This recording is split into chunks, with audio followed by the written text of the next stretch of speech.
فرقة كريزي تيم من الفرق المسرحية المستقلة المغايرة والمختلفة واللي بتبعد كل البعد عن كلاسيكيات المسرح أو القيود والعادات والتقاليد المسرحية الكلاسيكية، وبتخرج من روتينه ومن مشاكله، بتقدم رؤى جديدة وأفكار جديدة من خلال عروضها. تعالوا نتعرف أكتر على موضوعات جديدة من خلال فرقة كريزي تيم مع اللقاء ده مع أبطال عرض شكشوك.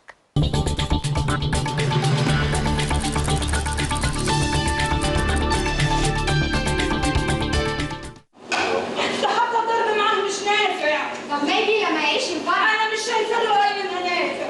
الواد من اولها مدافع في الدنيا بايديه واسنانه. فممكن نبطل فرقه ونشهد، ولا اقول لك احنا هنبيع اللي حيلتنا عشانها. وانا بعت حياتي عشان مين؟ وانت جبت فلوسنا عشان مين؟ مالك؟ اتشلتوا في لسانكم ولا نسيتوا انا مين؟ انا الفرخه اللي كانت بتطلبوا الدهب وردوها على راسكم شوتوها على الحطب.